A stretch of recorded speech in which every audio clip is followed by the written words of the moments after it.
Bethesda had this coming. It seems like Microsoft has lit a fire under the ass of Bethesda. We're just getting all kinds of news from Bethesda, which is, it's usually nothing but crickets over there. Off the bat, let's get the exciting news first. I mean, we have like 4 Fallouts confirmed now. We have Obsidian making a new Fallout game. We have a Fallout 3 remaster confirmed, Fallout New Vegas remaster confirmed, and then Fallout 5 pre-production was also confirmed. I think we all kind of saw Fallout 5 coming, but I'm not even going to focus on that. That is so far away, so many years away, like who cares? What I'm interested in is mostly the Obsidian Fallout, and it's just nice to hear the Fallout 3 remaster and Fallout New Vegas remaster have actually been officially confirmed by Bethesda and Todd Howard. I'd like to talk about the Obsidian Fallout real quick. This one's interesting. We don't know anything about it. It's something fans have been asking for years and years. I don't know what took so long. Well, I think we all have a suspicion. I'm going to talk about like Microsoft leadership in a minute, but it took them years to confirm this. It seems like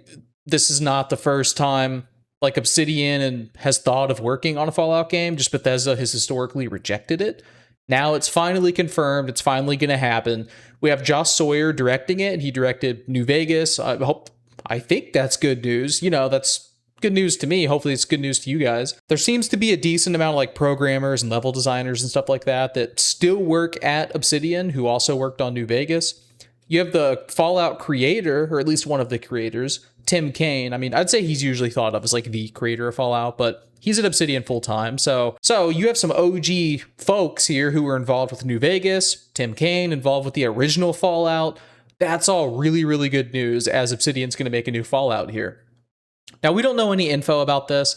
At first, I kind of thought, well, I don't know what I thought. You know, it's like, no way they're doing Fallout 5. I don't think that would happen, but maybe that's what it is. I doubt it. Now that we have more news, I don't think that's likely at all. It's just going to be some kind of spinoff, just like New Vegas was. You know, it was basically a spinoff of Fallout 3, and it looks like that's what's going to be happening here. But I am very excited by this. I mean, New Vegas was a really good game.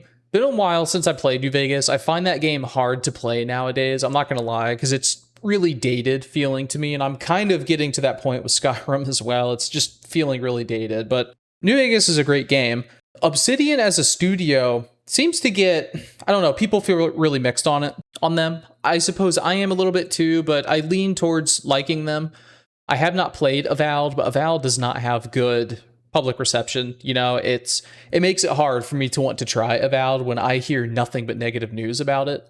The Outer Worlds, on the other hand, mixed bag. You know, some people like it, some people hate it. I'm in the camp that likes it. I had a good time with it. It's not a 10 out of 10. It's not as good as New Vegas, and that might be why The Outer Worlds kind of fell a little short, because people were expecting like, oh my god, Obsidian's making another game like Fallout. Maybe it's like a different version of New Vegas, and it did fall flat of that.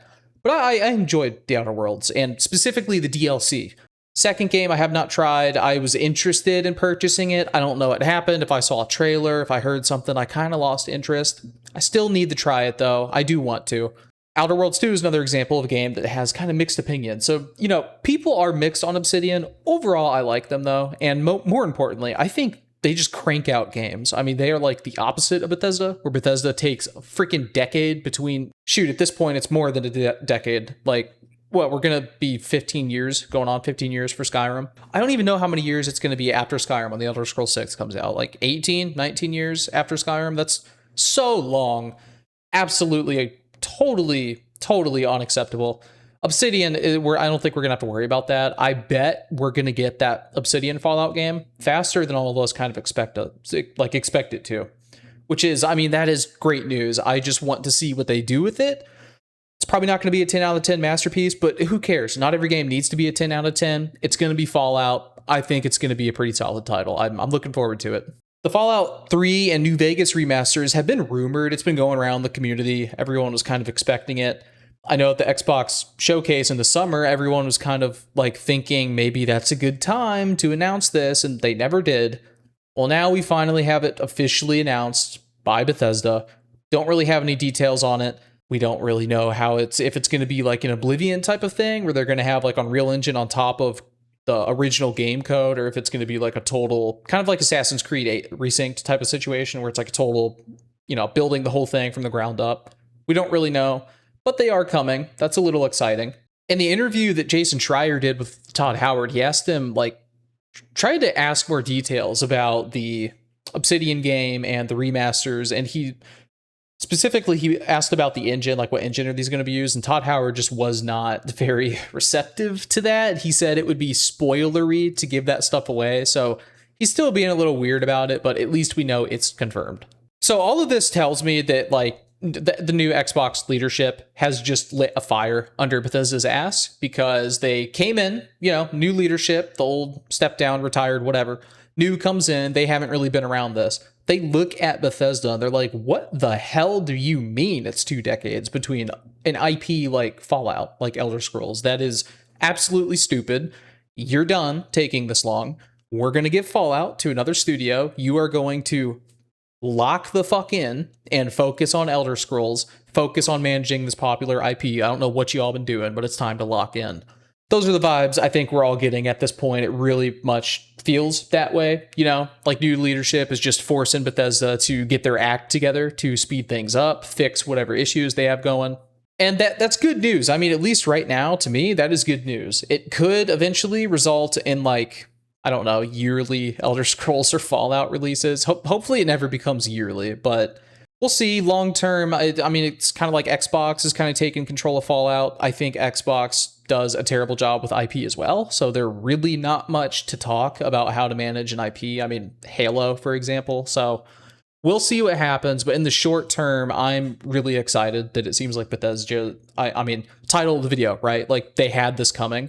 They really did. I mean, taking 20 years between sequels for stuff that is this popular, yeah, they had a kick in the ass coming.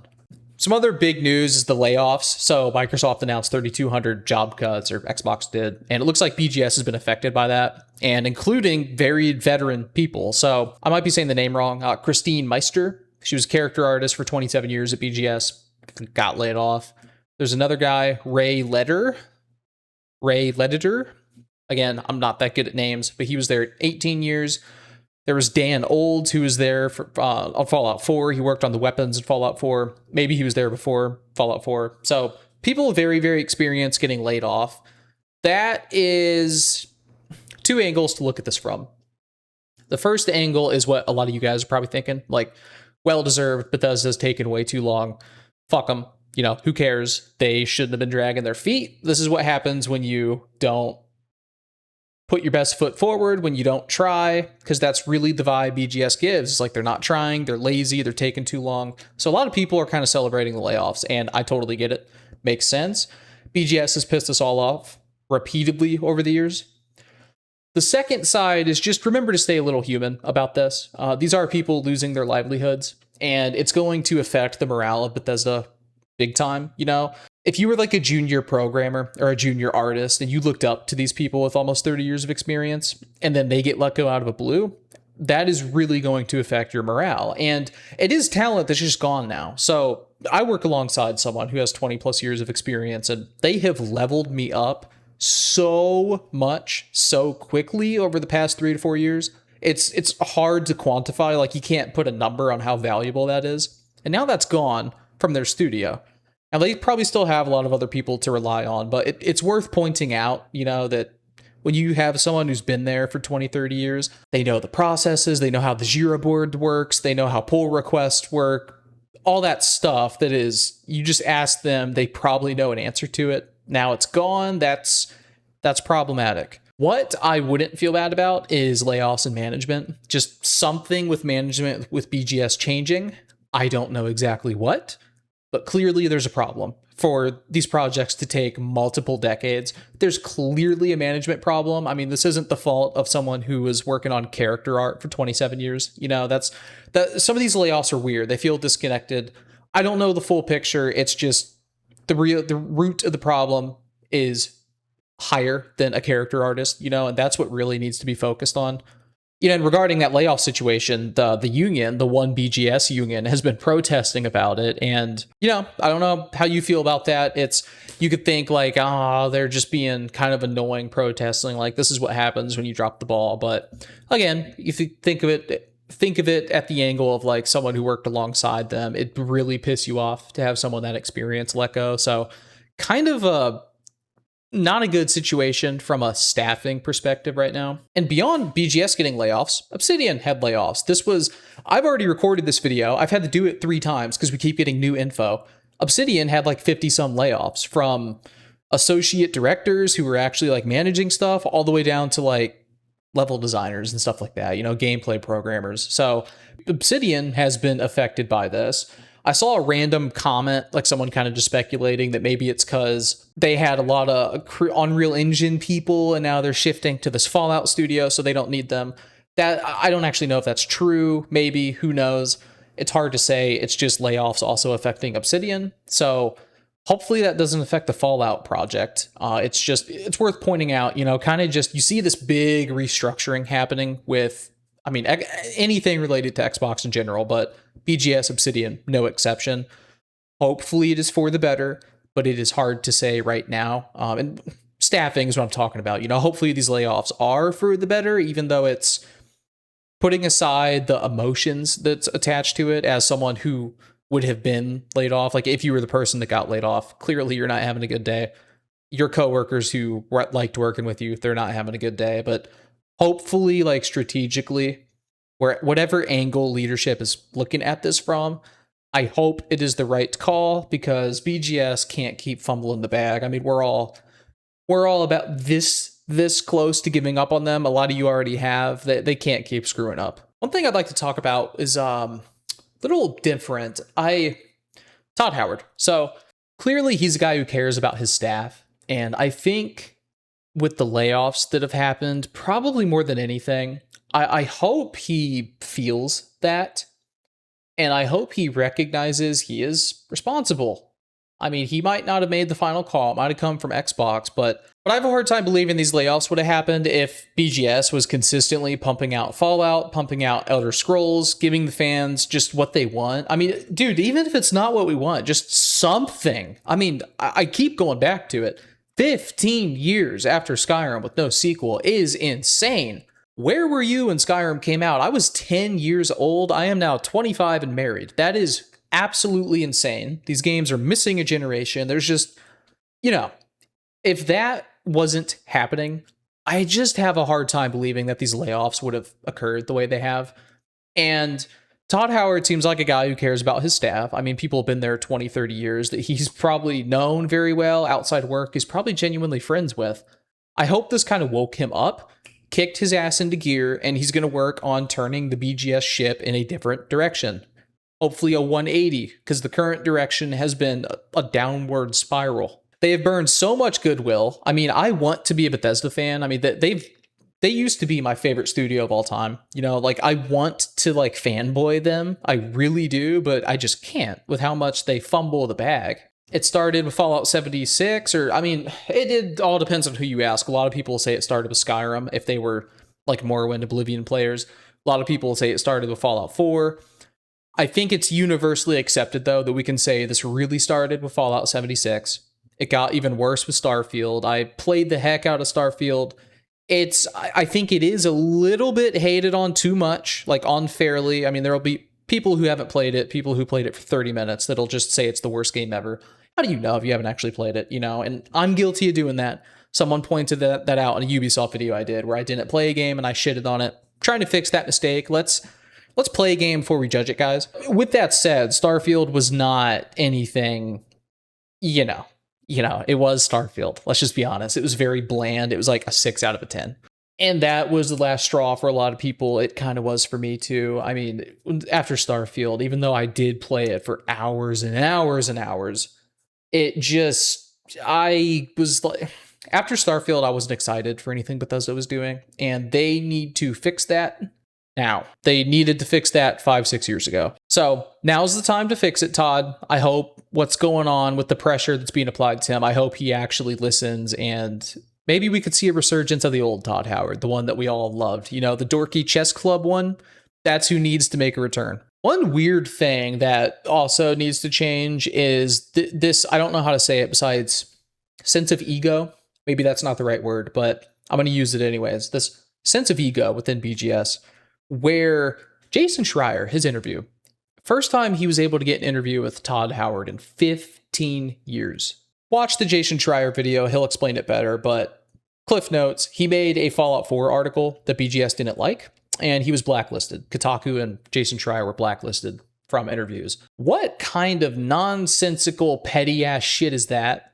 I could maybe understand like a year or two, if you think someone's doing hit pieces on you, but 15 years, give me a damn break. That seems so petty, so full of yourself, like, oh, I'm not even going to give this guy the time of day. I'm too good for that. It's just giving off these, those kind of vibes. That shit needs thrown out the fucking window yesterday. Hopefully it is. The fact that Jason Schreier was interviewed is a good sign. Hopefully there are other people that'll be interviewed. Maybe there already have been. I don't know. This news has been moving fast. But hopefully that kind of ego thought, I don't know what to call it besides like ego, hopefully that's just being rooted out and thrown out the window because it is not helping anyone anywhere inside of BGS. As we start to wrap things up, I kind of want to talk about, I guess, a hopeful future is what I feel for Bethesda, and first time in a very, very long time. Nothing is fixed yet. We need to see results before I start feeling real hope. I still have very, very little hope for Elder Scrolls 6, but we're hearing good things. We finally have Fallout news after like years and years and years of just being told to just play Fallout 76, play Fallout 76, play Fallout 76. Finally, like, hey, we have real single player titles coming out, being worked on, planned, all of the above. That is good news to me. That makes me hopeful that like, hey, I can actually maybe start to like Bethesda again. We hear they're working on Creation Engine 3. We'll see what that actually means, but fingers crossed they try to work out some of the kinks with the Creation Engine as they make Elder Scrolls 6. I mean, they have to know a gigantic chunk of their entire company relies on them getting Elder Scrolls 6 right. If they don't get that right, a lot of us are turning the other direction and never coming back. So hopefully with Creation Engine 3, it's mostly that cell-based loading. I don't know if you guys have ever like actually opened up the Creation Kit with Skyrim. You'll know what I'm talking about, the cells. They figure something out there. Todd Howard has mentioned they're working on like data streaming tech, which makes me very excited to hear. When I hear data streaming, I hear we're working on the loading screen problem. Fingers crossed, but it's probably a radical refactor and rewrite of that entire engine. So I don't know. Elder Scrolls 6 might still be full of loading screens. Anyways, the point of me bringing up the engine stuff is, just combine that with the push from Xbox to just get their shit together. They finally announced news. They're revamping their Creation Engine to version 3, whereas previously they said they were just going to use version 2 for Elder Scrolls 6. It just tells me hopefully they're hearing, finally, we're getting through to them. They're hearing some of the feedback. Xbox is kind of helping us with this. They're also shoving their boot down the throat of BGS to just kick them into gear. I'm feeling hopeful, but we will have to wait and see for what happens, how these games come out. That's kind of where I'm at. So thanks for watching. I just wanted to talk about this Bethesda situation. We have news from them for once. It's usually just pure silence. That has not been the case the past couple days. So if you sticked around this long, I appreciate it. I'll catch you in the next one.